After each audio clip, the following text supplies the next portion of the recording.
لوگوں سنو، عبادت کے لائق صرف اور صرف اللہ ہے، اس کے علاوہ کائنات میں کسی کے لیے سجدہ نہیں، کسی کے لیے رکوع نہیں، کسی کے لیے قومہ نہیں، کسی کے لیے نظر نہیں، کسی کے لیے نیاز نہیں، کسی کے لیے دعا نہیں، کسی کے لیے قربانی نہیں، کسی کے لیے عبادت کے کوئی مرض، کوئی رسم مراسم عبودیت کے جتنے ایکشن ہو سکتے ہیں وہ تمام کے تمام ایکشن حرام ہیں۔ اللہ ایک کی عبادت کرو، اس کے علاوہ کوئی شریک نہیں ہے۔ یہی وہ جملہ تھا، قولوا لا الہ الا اللہ تفلحوا، لوگوں لا الہ الا اللہ کہو کامیاب ہو جاؤ گے۔ لا الہ الا اللہ کا مطلب یہ نہیں ہے کہ آپ جو چاہیں کرتے رہیں، لا الہ الا اللہ بھی پڑھتے رہیں، آپ یہاں پر مسجدوں میں سجدہ کرتے بھی رہیں، درگاہوں پہ بھی سجدہ چلتا رہے، نماز میں آئیں تو ایاک نعبد و ایاک نستعین کہیں، اے اللہ ہم تیری عبادت کرتے ہیں، تجھ ہی سے مدد مانگتے ہیں۔ باہر نکلتے ہیں تو درگاہوں پر، چوراہوں پر اور اسی طرح قبروں پر، جھنڈوں پر، بنڈوں پر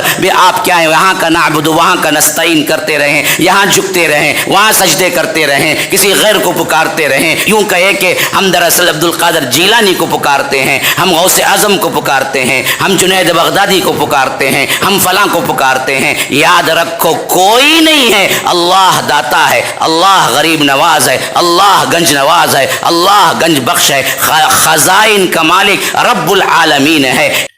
برادران اسلام، واجب الاحترام بزرگوں، دوستوں، عزیز ساتھیوں، لائق احترام ماؤں اور بہنوں، اللہ تبارک و تعالی نے اس دنیا میں حضرت آدم علیہ السلام کو اتارا تو اسی وقت فرما دیا کہ فَإِمَّا يَأْتِيَنَّكُم مِّنِّي هُدًى فَمَن تَبِعَ هُدَايَ فَلَا خَوْفٌ عَلَيْهِمْ وَلَا هُمْ يَحْزَنُونَ۔ دیکھو اب میری طرف سے تمہارے پاس ہدایتیں آتی رہیں گی، جو کوئی ان ہدایتوں کی پیروی کرے گا تو اس کے لیے کوئی خوف کا موقع نہیں ہے اور نہ کوئی رنج کا موقع ہے۔ اور اسی طرح اسی واقعے کو، یہ تو سورہ بقرہ میں فرمایا، سورہ طٰہٰ میں یہی واقعہ ریپیٹ ہوا ہے۔ حضرت آدم علیہ السلام کا واقعہ قرآن میں تقریباً 7 جگہ آیا ہے، ان میں سے سورہ طٰہٰ میں فرمایا کہ فَمَنِ اتَّبَعَ هُدَايَ فَلَا يَضِلُّ وَلَا يَشْقَىٰ۔ دیکھو میری ہدایتیں اب تمہارے پاس آتی رہیں گی، جو کوئی ان ہدایتوں کی پیروی کرے گا، یعنی کتاب و سنت پر عمل پیرا ہوگا، یعنی جو رسول لے آئے اللہ کی کتاب اور ان کے طریقے اور ان کے باتوں پر عمل کرے گا، تو فرمایا کہ فلا یضل ولا یشقی، کہ نہ وہ گمراہ ہوگا نہ بدبخت ہوگا۔ تو فرمایا کہ تو خوف زدہ نہ ہوگا، رنج نہ ہوگا، بدبخت نہ ہوگا، گمراہ نہ ہوگا۔ کب؟ جب تو اللہ اور اس کے رسول کی باتوں پر عمل پیرا ہوگا۔ تو یاد رکھیے، آج مسلمانوں کو سوچنا چاہیے کہ کیا ہمارے اندر یہ چاروں بیماریاں ہیں؟ کیا ہمیں رنج نہیں ہے؟ کیا ہمیں دھڑکا لگا ہوا نہیں ہے؟ کیا ہمیں خوف سے ہم کانپ نہیں رہے ہیں؟ کیا ہمارے اندر بدبختی چھائی ہوئی نہیں ہے؟ کیا ہم بدقسمت اور بے راہ نہیں ہیں، گمراہ نہیں ہیں؟ یہ تمام چیزیں ہیں تو واضح طور پر اللہ تو جھوٹ نہیں بولتا، وَمَنْ أَصْدَقُ مِنَ اللَّهِ حَدِيثًا، اللہ سے زیادہ سچی بات کرنے والا کون ہے؟ تو اللہ تبارک و تعالی کا قول جھوٹا نہیں ہے، لیکن ہمارے ماننے میں جھوٹا۔ ہم جو کہتے ہیں اللہ اور اس کے رسول کو مانتے ہیں، اس کے اندر کوئی کھوٹ ہے، اسی واسطے ہمارے اندر یہ چاروں صفات پیدا نہ ہو سکی۔ تو اسی تسلسل سے آپ یہ میری تمہید سمجھ لیجئے، کیونکہ جمعہ کا خطبہ بڑا تنگ وقت ہوتا ہے تو میں لمبی تمہید تو نہیں باندھ سکتا، لیکن یہی تمہید ہے، یہی انٹروڈکشن کلمات ہے میرے، کہ اصل میں ہمیں اپنے اوپر سب سے پہلے یہ تجزیہ کر لینا چاہیے کہ اللہ اور اس کے رسول کے مطابق ہماری زندگیاں ہوتی تو لا خوف علیہم ولا هم یحزنون کا یہ عمل بھی ہمارے ساتھ ہوتا، اور اسی طرح اللہ تبارک و تعالی نے جو فرمایا کہ فلا یضل ولا یشقی، اس کا بھی عمل ہوتا، اور یہ دونوں نہیں ہیں تو ہم اللہ اور اس کے رسول کی جو تعلیمات ہیں اس کو ہم بلا چکے ہیں۔ اس میں چھوٹی کی تعلیم کیا ہے؟ سب سے پہلی چیز جس کی طرف اللہ تبارک و تعالی نے بلانے کا حکم دیا، اور جس کی وجہ سے جناب محمد الرسول اللہ صلی اللہ علیہ وسلم جو اپنی قوم پہ سب سے معزز تھے، پلکیں بچھاتے تھے۔ آپ کو معلوم ہے 35 سال کی عمر پہ کعبہ عصر نو تعمیر ہوا اللہ کے رسول صلی اللہ علیہ وسلم کے دور مبارک میں۔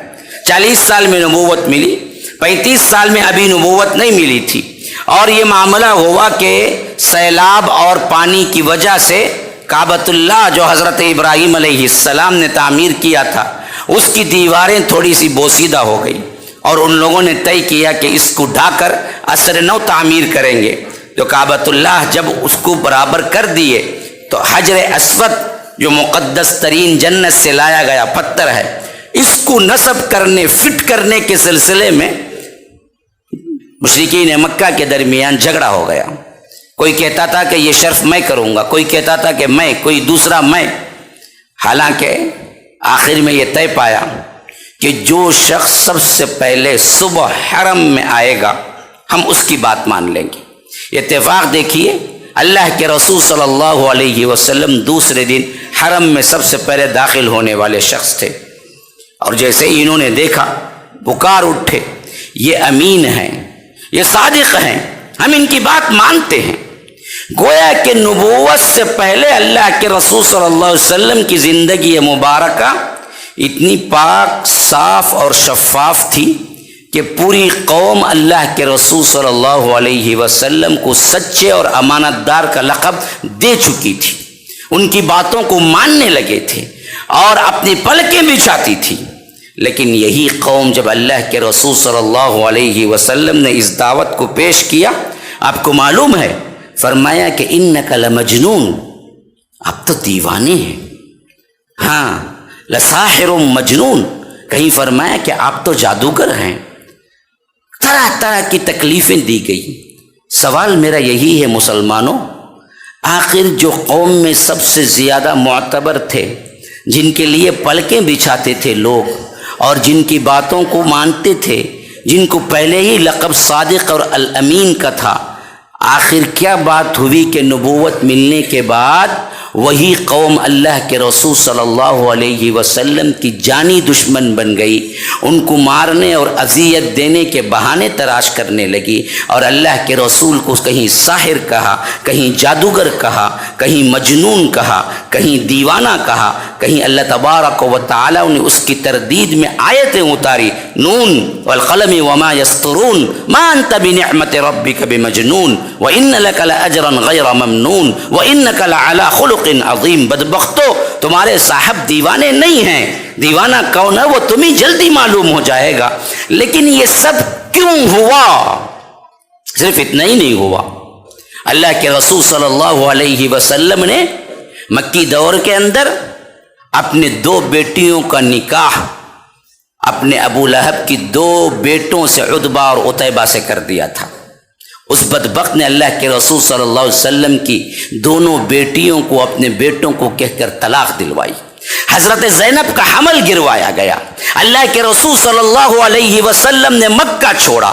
اللہ کے رسول صلی اللہ علیہ وسلم کے ساتھ غزوہ احد پیش آیا، غزوہ خندق پیش آیا، غزوہ بدر پیش آیا، کئی صحابہ شہید ہوئے، اللہ کے رسول صلی اللہ علیہ وسلم کے دندان مبارک شہید ہوئے، گھٹنے میں موج آئی، چلنا مشکل ہو گیا، اللہ کے رسول صلی اللہ علیہ وسلم کا چہرہ زخمی ہو گیا، اللہ کے رسول صلی اللہ علیہ وسلم نے ایسی قوم کے لیے بد دعا کی، اللہ کے رسول صلی اللہ علیہ وسلم کو کعبۃ اللہ سے صلح حدیبیہ کے وقت روک دیا گیا، اللہ کے رسول صلی اللہ علیہ وسلم عمرہ نہ کر سکے۔ یہ تمام اذیتیں اس شخص کے لیے جو کہ اللہ کے رسول صلی اللہ علیہ وسلم اپنی قوم کے محبوب اور آنکھوں کا تارا تھے۔ تو وجہ کیا ہے کہ اللہ کے رسول صلی اللہ علیہ وسلم کے نبوت کے بعد قوم نے اس طرح کا سلوک کیا۔ تو میرے بھائیوں، اچھی طرح جان لو وہ توحید کا سبق تھا جس کو وہ ماننے کو تیار نہیں تھے، جسے رب العالمین نے جناب محمد الرسول اللہ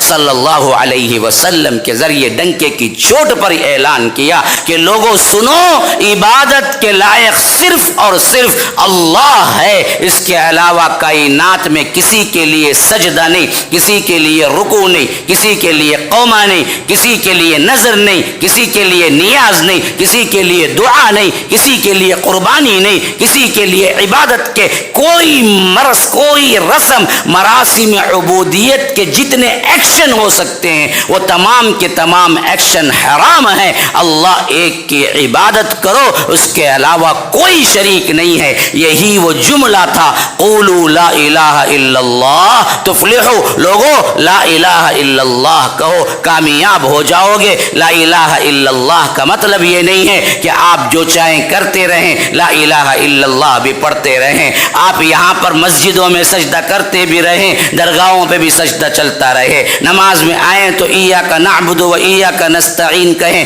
اے اللہ ہم تیری عبادت کرتے ہیں، تجھ ہی سے مدد مانگتے ہیں۔ باہر نکلتے ہیں تو درگاہوں پر، چوراہوں پر اور اسی طرح قبروں پر، جھنڈوں پر، بنڈوں پر بھی آپ کیا ہے، وہاں کا نعبد وہاں کا نستعین کرتے رہیں، یہاں جھکتے رہیں، وہاں سجدے کرتے رہیں، کسی غیر کو پکارتے رہیں۔ کوئی یوں کہے کہ ہم دراصل عبد القادر جیلانی کو پکارتے ہیں، ہم غوث اعظم کو پکارتے ہیں، ہم جنید بغدادی کو پکارتے ہیں، ہم فلاں کو پکارتے ہیں۔ یاد رکھو کوئی نہیں ہے، اللہ داتا ہے، اللہ غریب نواز ہے، اللہ گنج نواز ہے، اللہ گنج بخش ہے، خزائن کا مالک رب العالمین ہے۔ یہی وہ توحید تھی جس کو اللہ کے رسول صلی اللہ علیہ وسلم نے پیش کیا تو قوم نے انہیں دشمن قرار دیا، قوم نے انہیں ساحر کہا، قوم نے انہیں جادوگر کہا، قوم نے انہیں دھوکہ دیا، قوم نے انہیں مجنون کہا، قوم نے انہیں دیوانہ کہا، حتیٰ کہ مکی زندگی میں اتنا تنگ کر دیا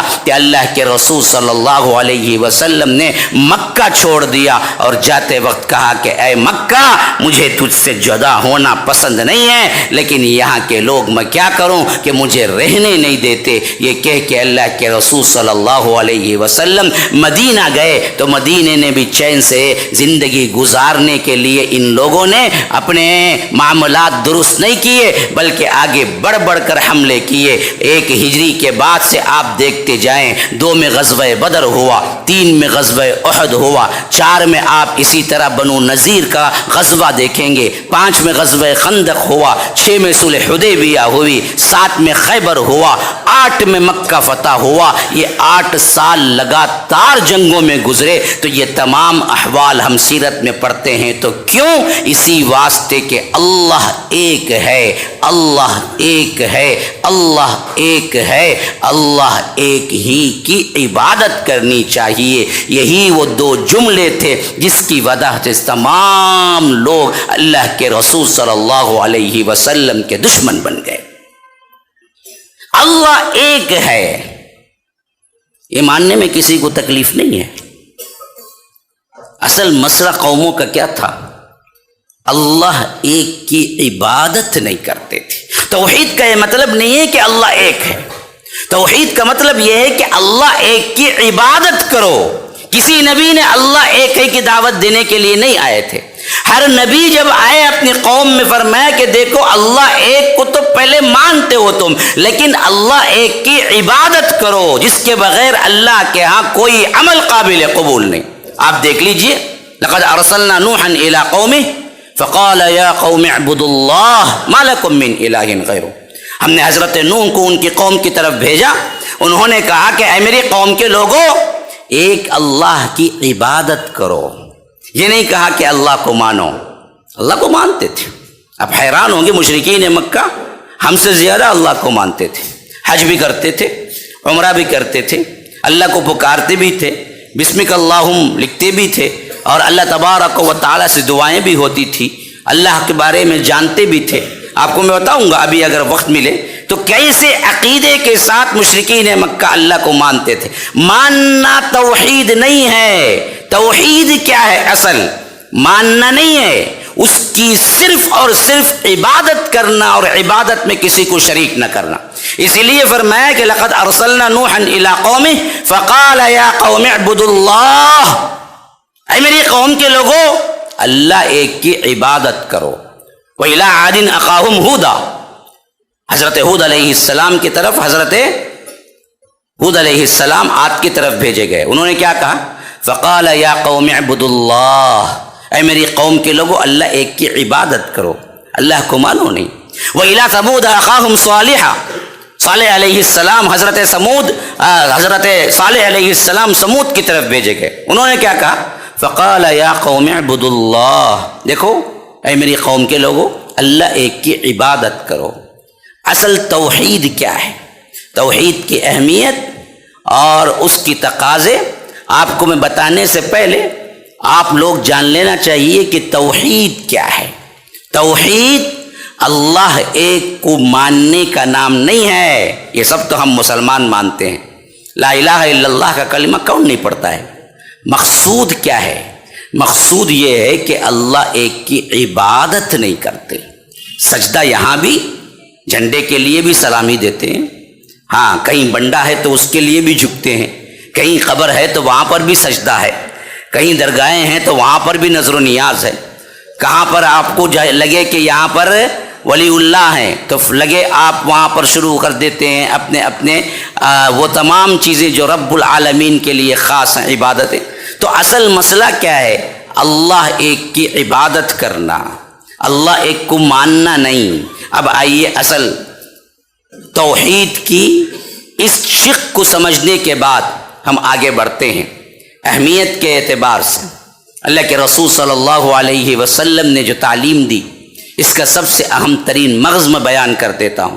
فرمایا ان اللہ لا یغفر ان یشرک بہ ویغفر ما دون ذلک لمن یشاء، اللہ تبارک و تعالی چاہے ہر گناہ معاف کر دے لیکن شرک کو اللہ کبھی معاف نہیں کرے گا۔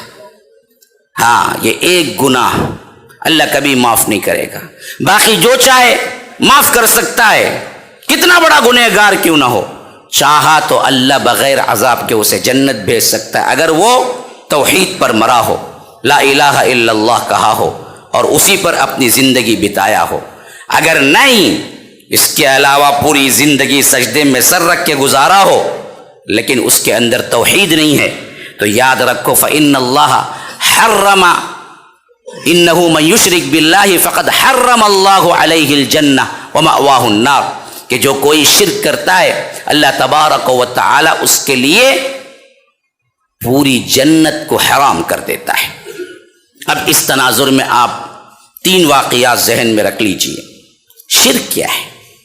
اللہ کے ساتھ کسی کو شریک کرنا شرک کہلاتا ہے، خواہ وہ عبادت میں ہو، خواہ وہ قومے میں ہو، خواہ وہ قیام میں ہو، خواہ وہ سجدے میں ہو، خواہ وہ رکوع میں ہو، خواہ وہ قربانی میں ہو، خواہ وہ نظر و نیاز میں ہو، خواہ وہ پکارنے میں ہو، کوئی بھی عبادت اگر آپ اللہ کے علاوہ کسی کے لیے کرتے ہیں تو وہ شرک ہے۔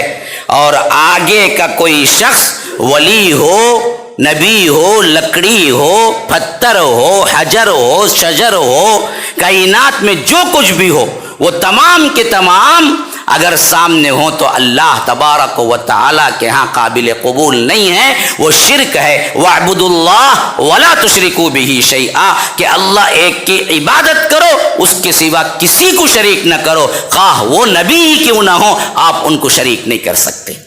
اللہ کے رسول صلی اللہ علیہ وسلم کے پاس صحابہ آئے، کہا کہ اللہ کے رسول ہم نے دیکھا ہے کہ بادشاہوں کے ہاں جب وہ لوگ دربار میں آتے ہیں تو درباری لوگ انہیں سجدہ کرتے ہیں، آپ تو دنیا و آخرت کے بادشاہ ہیں، آپ ہمیں اجازت دیں کہ آپ بھی آئیں تو ہم آپ کے لیے سجدہ کریں۔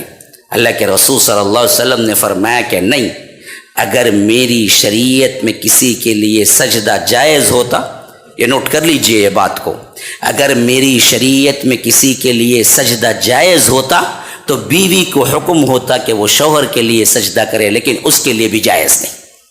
صاف انکار کر دیا اللہ کے رسول صلی اللہ علیہ وسلم، حتیٰ کہ فرمایا کہ میں اپنی مجلس میں آؤں تو تم میرے استقبال کے لیے اٹھ کے بھی کھڑے نہ ہوا کرو۔ جو شخص چاہتا ہے کہ وہ آئے تو لوگ اس کے لیے کھڑے ہو کر استقبال کریں، تو فرمایا کہ وہ اپنا ٹھکانہ جہنم میں بنا لے۔ ہاں، ایک صحابی آئے اللہ کے رسول صلی اللہ علیہ وسلم کے پاس، دعا کرنے لگے، اور دعا کے بعد جانے لگے تو ان کے الفاظ کیا تھے؟ اگر یہ دعا اللہ اور اس کا رسول چاہیں تو قبول ہو جائے گی۔ فرمایا کہ ماشاء اللہ وشئت، اللہ اور اس کا رسول چاہیں گے تو میری دعا قبول ہو جائے گی، میرا کام بن جائے گا۔ اللہ کے رسول صلی اللہ علیہ وسلم نے انہیں بلایا، کہا کہ کیا فرمایا؟ کہا کہ میں نے کہا کہ ماشاء اللہ وشئت۔ اللہ کے رسول صلی اللہ علیہ وسلم نے فرمایا کہ اجعلتنی للہ ندا وہو خلقک، کیا تم نے مجھے اللہ کے ساتھ شریک ٹھہرا لیا جبکہ اللہ اکیلے نے تم کو پیدا کیا؟ وہ صحابی تھرا گئے، کہا کہ اللہ کے رسول میں نے کون سا جرم کیا ہے؟ فرمایا کہ تم نے اللہ کے نام کو اور میرے نام کو ایک ساتھ ملا دیا۔ میں اور اللہ چاہوں، اکیلے کہو کہ اللہ چاہے، اگر کہنا ہی چاہو تو پھر ثم کا اضافہ کرو، کہو کہ ماشاء اللہ ثم وشئت، اللہ چاہے اور پھر آپ چاہیں، یہ کہو ماشاء اللہ وشئت۔ اتنی زیادہ باریک بینی سے جناب محمد الرسول اللہ صلی اللہ علیہ وسلم نے ہمیں توحید سکھائی ہے۔ حالانکہ ہم خود چند پیسوں کے لیے، چند کام بنانے کے لیے بڑے عہدیداروں سے یہ کہتے ہمارا دن نہیں گزرتا، آپ دل رکھے تو ہو جائے گا، آپ مرضی کریں تو ہو جائے گا، ارے آپ ذرا سا حکم کریں، یہ تو ہم کیا ہیں، ہر وقت کہتے رہتے ہیں۔ اللہ کے رسول صلی اللہ علیہ وسلم کے لیے یہ لفظ کون سی بڑی بات تھی، لیکن اللہ کے رسول صلی اللہ علیہ وسلم کو توحید سکھلانا مقصود تھا میرے بھائیوں، تو اللہ کے رسول نے منع کر دیا کہ دیکھو میرا اور اللہ کا نام ایک ساتھ نہیں، بلکہ اگر لینا چاہو تو بھی اللہ کا نام کے بعد ثم کہو، ثم وشئت۔ کتنے مساجد ہیں جہاں پر ہم دیکھتے ہیں کہ ممبروں میں ایک طرف اللہ لکھا ہوتا ہے، ایک طرف محمد لکھا ہوتا ہے، گویا کہ یہ عقیدہ ہوتا ہے کہ اللہ بھی اور محمد بھی دونوں برابر ہیں۔ مسجدیں جہاں توحید کا گڑھ ہیں اور توحید کی بنیاد ہونی چاہیے، یہیں پر ہم نے شرکیہ کلمات اور شرک، وہاں پر ہم دراصل لوگوں کو سکھاتے اور اللہ اور محمد کو برابر قرار دے کے بچوں کے ذہنوں میں یہ بات ڈالتے کہ تم یا اللہ پکارو یا محمد پکارو، دونوں برابر ہیں، جبکہ رب کہتا ہے کہ نہ، جو یا محمد پکارتا ہے وہ جاہل ہے۔ میں نہیں کہتا، میرا رب کہتا ہے، اور مجھے ایسے ہی یقین ہے جیسے میں یہاں پر کھڑا ہوا ہوں، بلکہ میرے ممبر پہ کھڑے ہونے پہ مجھے کیا ہے، شک ہو سکتا ہے، میرے رب کے قرآن پہ مجھے یقین کامل ہے، مجھے کوئی شک نہیں۔ فرمایا سورہ حجرات کے اندر، ان الذین ینادونک من وراء الحجرات اکثرهم لا یعقلون۔ اے اللہ کے رسول صلی اللہ علیہ وسلم، جو آپ کے گھر کے باہر کھڑے ہو کر یا محمد کا نعرہ لگاتے ہیں، آپ کو بلاتے ہیں، ان میں اکثر لوگ جاہل ہیں، لا یعقلون، عقل نہیں رکھتے۔ اسی لیے پورے قرآن میں اللہ نے یا محمد کہیں نہیں پکارا۔ ہاں آپ دیکھ لیجئے، ہاں یہ میرا چیلنج ہے قیامت تک کے لیے، آپ مجھے پورے قرآن میں یا محمد کا صیغہ، جس کو تم نے ایسے کر لیا کہ اپنے ہر مجلس میں یا محمد کا نعرہ پکارتے ہو، مجھے پورے قرآن میں ثابت کرو کہ اللہ نے کبھی یا محمد کسی پکارا ہے؟ حالانکہ یا ابراہیم پکارا ہے، یا آدم پکارا ہے، یا داؤد پکارا ہے، اور اسی طرح یا موسیٰ پکارا ہے، یا عیسیٰ پکارا ہے، یا یحییٰ پکارا ہے، مختلف انبیاء کرام کو پکارا ہے یا کے ساتھ، لیکن اللہ کے رسول صلی اللہ علیہ وسلم کو کہیں یا کے ساتھ نہیں پکارا۔ اللہ نے اتنی تعظیم جناب محمد الرسول اللہ صلی اللہ علیہ وسلم کی رکھی، اور ہم تعظیم کے نام پر انہیں یا سے خطاب کر کے اللہ تبارک و تعالی نے جو عزت دی ہے وہ عزت کو گراتے ہیں یا اٹھاتے ہیں، دیکھنا چاہیے۔ تو اللہ کے نزدیک سب سے اہم ترین چیز توحید ہے، اور سب سے بدترین جھوٹ شرک ہے، اور جو شرک پہ مرا اس کے لیے دائمی جہنم ہے، اور جو توحید پہ مرا اس کے لیے کسی نہ کسی وقت جنت ہے، خواہ وہ کتنا بڑا گنہگار کیوں نہ ہو، کتنا بڑا گنہگار کیوں نہ ہو، زانی کیوں نہ ہو، چوری کرنے والا کیوں نہ ہو، سارق کیوں نہ ہو، لیکن ایک نہ ایک دن وہ ضرور جنت میں جائے گا۔ لیکن اگر اس کے پاس توحید نہیں ہے، پھر بقیہ تمام اعمال کیوں نہ ہو، اللہ کی قسم اس پہ اوپر جنت حرام ہے، اس کا دائمی ٹھکانہ جہنم ہے۔ تو میرے بھائیوں، شرک سے بچو، توحید کو مضبوطی سے پکڑ لو، یاد رکھو اس توحید کے ساتھ کچھ بھی ہو جائے ایک نہ ایک دن جنت جانے کا موقع تو ملے گا، اور دائمی جہنم کوئی نہیں بنے گا۔ لیکن کوئی بندہ پوری زندگی عبادتوں میں گزار لے اور لیکن اس کے اندر شرک ہو، وہ غیر اللہ کو پکارتا ہو، وہ خواجہ اجمیر کو یا بند نواز کو یا بغداد والے کو یا فلاں کو یا فلاں کو، اور وہ سمجھتا ہو کہ یہ سب بھی میری مدد کرنے پہ قادر ہیں اور اسی پہ مر جائے، وہ تہجد گزار ہو، وہ صوم و صلات کا پابند ہو، وہ اپنی زندگی میں بہت عبادتیں کیا ہو، لیکن اللہ کے ہاں اس کی عبادتیں ہباء منصورہ ہیں، بالکل پراگندہ ہیں۔ اللہ تبارک و تعالی مشرک کے لیے کہتا ہے فَكَأَنَّمَا خَرَّ مِنَ السَّمَاءِ، ہم اس کو اٹھا کے پھینک دیتے ہیں آسمانوں کے اوپر سے، اور وہ کہاں جا کے پڑے، فَكَأَنَّمَا خَرَّ مِنَ السَّمَاءِ فَتَخْطَفُهُ الطَّيْرُ، یا پرندے اس کو اچک لے جائیں، او تہوی بِهِ الرِّيحُ فِي مَكَانٍ سَحِيقٍ، اس کی روح کہیں دور جا کے پڑے۔ اللہ کو اس کا کوئی سروکار نہیں ہوتا ہے۔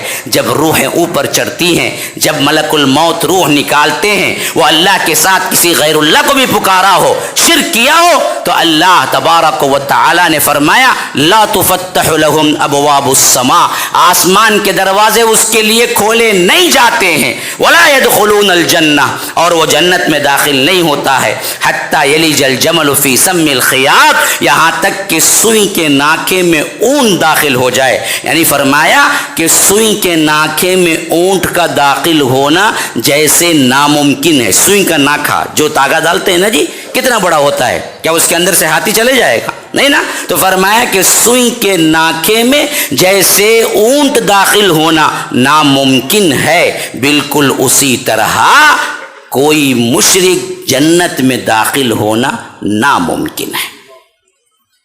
شرک سے بچو، توحید کو اپناؤ۔ اس سلسلے میں 3 چیزیں کبھی نہ بھولنا جو تاریخ میں ہوئے ہیں۔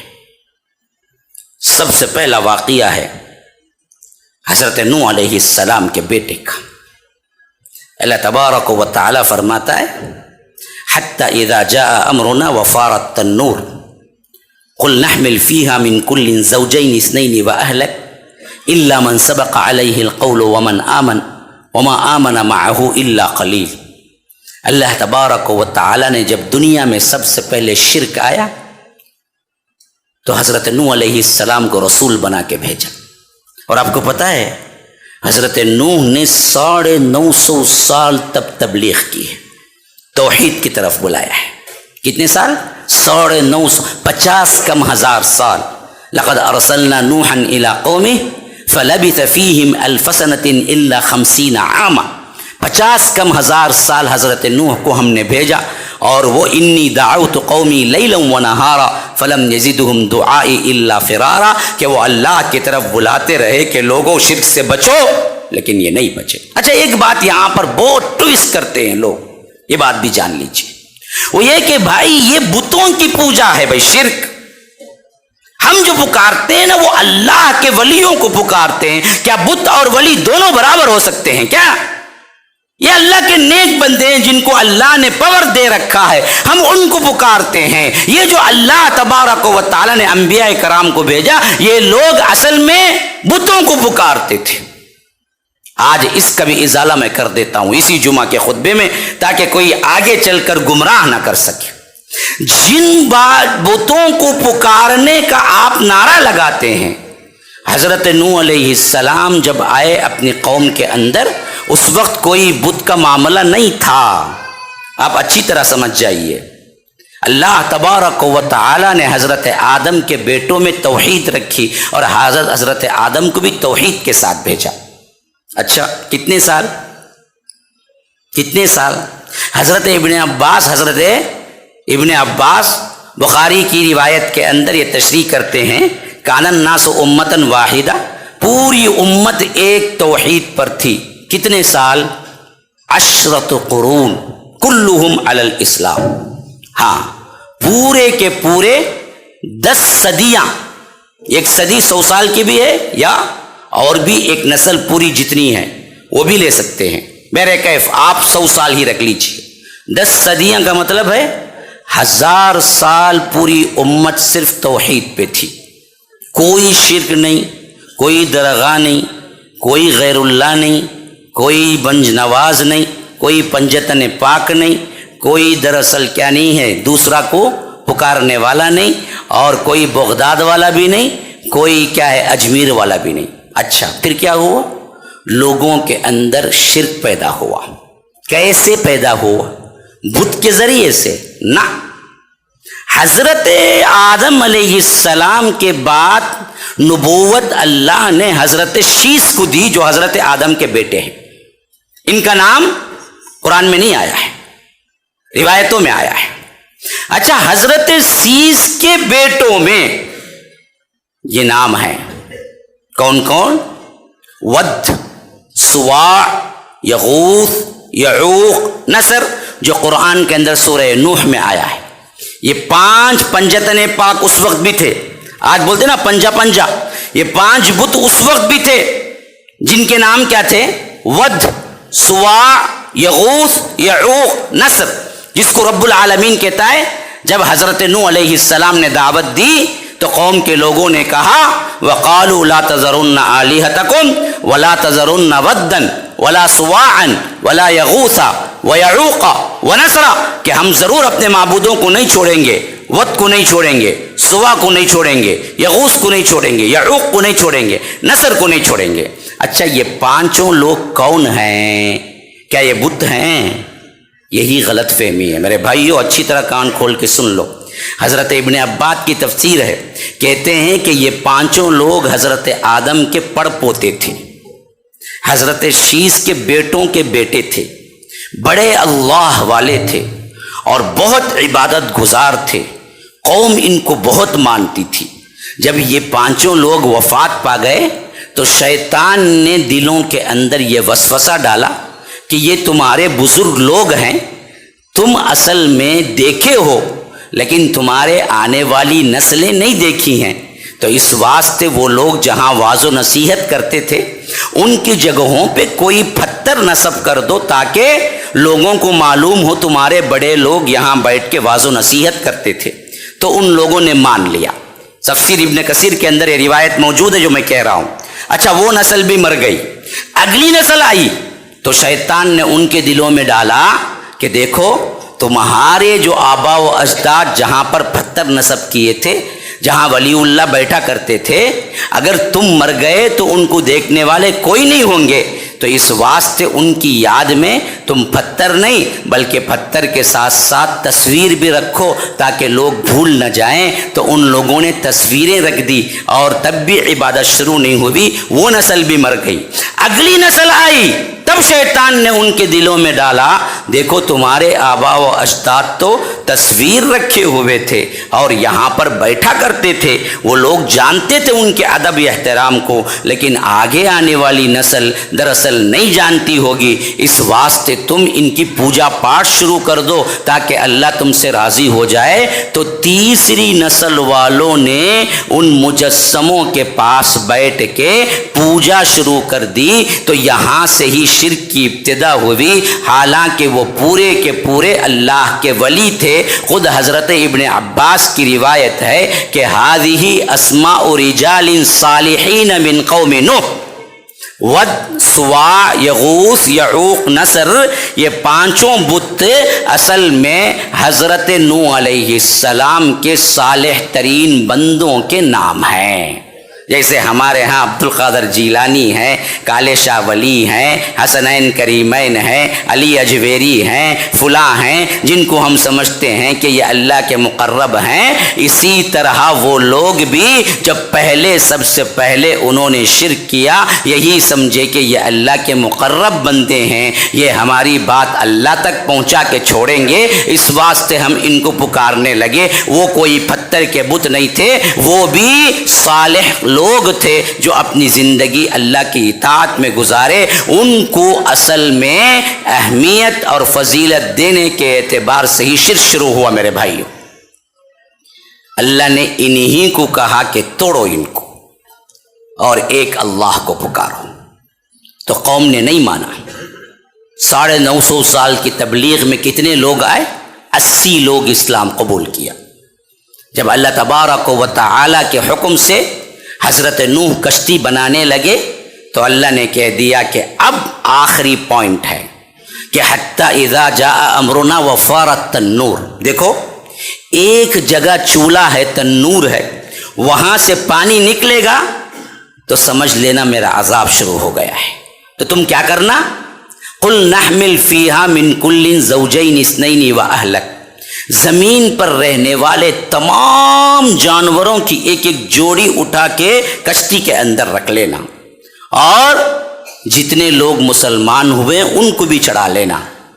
پھر ایسی بارش ہوگی کہیں ٹھکانہ نہیں ملے گا، اس واسطے تم کشتی کے اندر پناہ لے لینا۔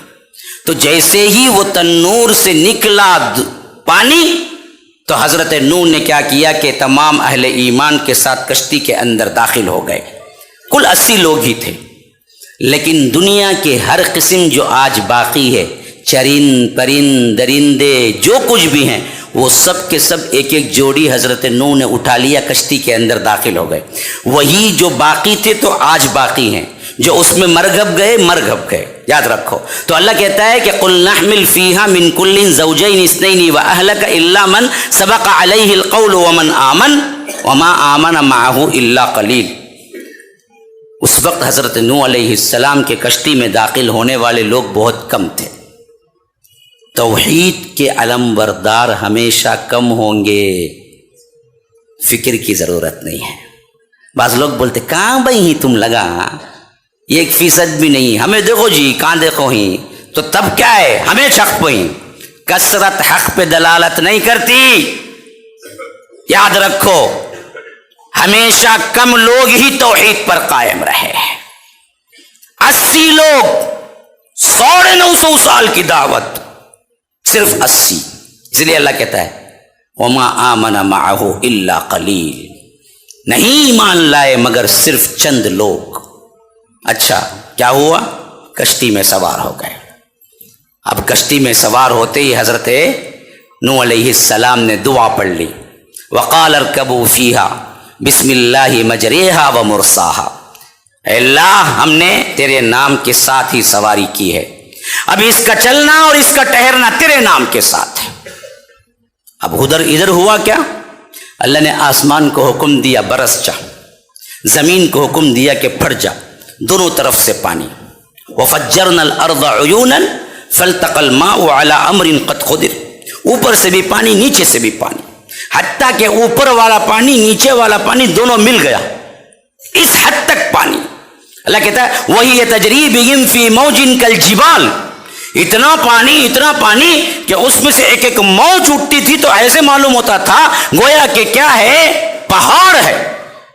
جیسے سمندر میں لوٹ ہم بولتے ہیں نا، ہم موج نہیں بولتے، ہم لوٹ بولتے ہیں۔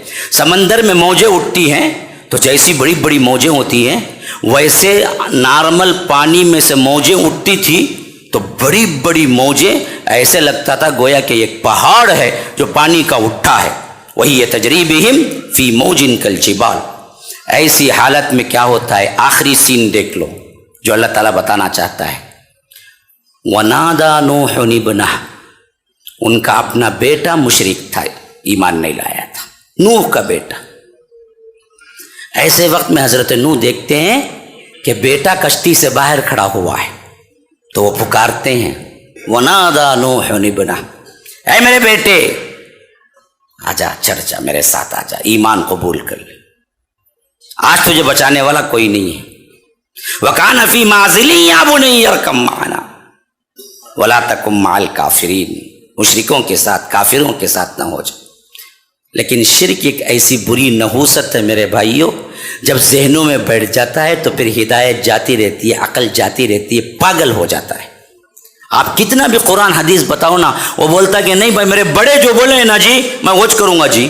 ارے بھائی قرآن میں دیکھو، بھائی حدیث دیکھو نا، ہم نہیں مانتے بھائی، ہمارے پیروں کو ہم مانتے. تو مشرک کی عقل پہ اللہ پردہ ڈال دیتا ہے. یہاں نوح اپنے بیٹے کو ڈائریکٹ پکار کے کہتے ہیں کہ آ جاؤ بیٹا, اور ادھر طوفان ایسا ہے کہ زمین آسمان کا پانی مل گیا. لیکن شرک کی نحوست ایسی ہے کہ وہ بدبخت بیٹا کہا قال سآوی الی جبل یعصمنی من الماء, میں دیکھو وہ جو پہاڑ دکھ رہا ہے نا, وہ پہاڑ کے اوپر چڑھ جاؤں گا تو پانی سے بچ جاؤں گا. پانی وہاں تو نہیں آئے گا نا اتنا اونچا, تو میں وہاں چلے جاؤں گا. تو حضرت نوح نے کہا کہ لا عاصم اليوم من امر اللہ, بیٹے آج اللہ کے اذن کے بغیر تجھے کوئی بچانے والا نہیں ہے, اللہ ہی بچا سکتا ہے. اور آج مشرکوں کو اللہ بچانے والا نہیں ہے. اس واسطے ایمان قبول کر لے, آ جا. ابھی یہ آخری بات چیت ہو ہی رہی تھی. اللہ تعالیٰ قرآن میں کیسے واقعات کو لایا ہے دیکھیے. اللہ کہتا ہے کہ ابھی باپ بیٹا بات ہی کر رہے تھے, وحال بینہم الموج فکان من المغرقین, ایک بہت بڑی موج اٹھی, حضرت نوح کے سامنے ان کے بیٹے کو بہا لے گئی. نوح کچھ نہیں کر سکے. اب اس کے بعد چلتی رہی کشتی, چلتی رہی. بعض روایتیں ہیں کہ 40 دن تک بارش ہی بارش رہی, اور کشتی چلتی رہی, یہاں تک کہ جب اللہ تبارک و تعالی نے شرک سے پوری زمین کو پاک کر دیا, سب مر گھپ گئے مشرک, تو اللہ نے کہا کہ وقیل یا ارض ابلعی معک ویا سما اقلع, زمین تو اپنا پانی نگل لے, آسمان تھم جا, وغیض الماء, اور زمین کے اندر جتنا پانی ہے سب سخت بن جاؤ, زمین بن جاؤ, پانی اس میں سے جاتا رہے. یہ ایک آیت کافی ہے کہ قرآن اللہ کا کلام ہے, یاد رکھو.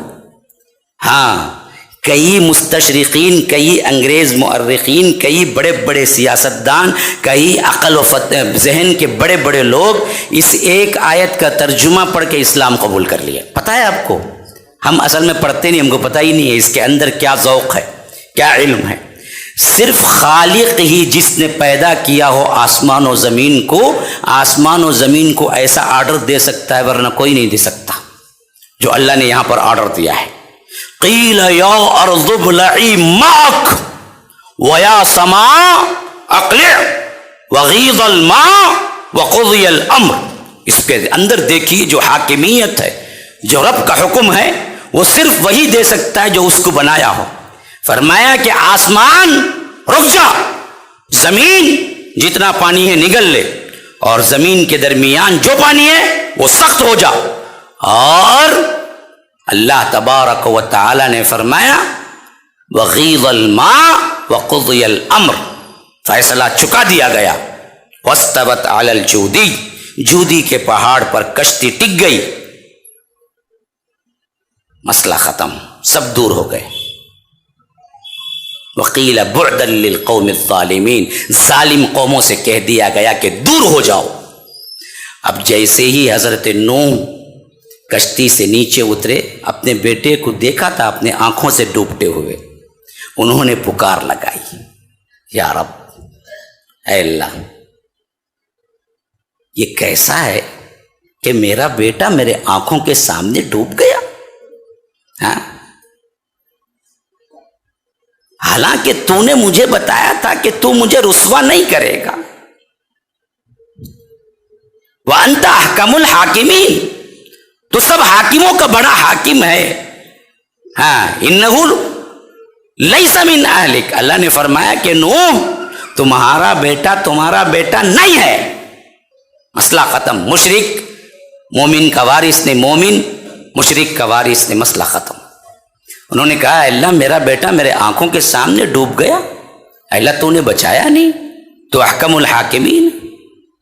تو اللہ نے کہا کہ نوح تمہارا بیٹا نہیں ہے, لیس من اہلک انہ عمل غیر صالح, وہ عمل جو کرتا تھا وہ شرک کرتا تھا, وہ برا عمل تھا. فلا تسألنی ما لیس لک بہ علم, بغیر علم کے میرے پاس سوال نہ کرو. انی اعوذ بک ان تکون من الجاہلین, میں تمہیں واز کرتا ہوں کہ تم جاہلوں کی سی باتیں نہ کرو. تو حضرت نوح ہاتھ اٹھا دیے, انی اعوذ بک ان اسألک ما لیس لی بہ علم والا تغفر لی وترحمنی اکن من الخاسرین, کہ اے اللہ میں پناہ میں آتا ہوں کہ میں بغیر علم کے سوال کروں, اگر میرا بیٹا نہیں ہے, بس تیرا فرمان یہی ہے تو میں نے قبول کیا اور میں توبہ کرتا ہوں کہ تو مجھے معاف کر دے. حضرت نوح علیہ السلام تائب ہو گئے اور مشرک کے لیے دعائے مغفرت بھی نہیں ہو سکتی, اللہ تبارک و تعالی نے اٹھا کے پھینک دیا.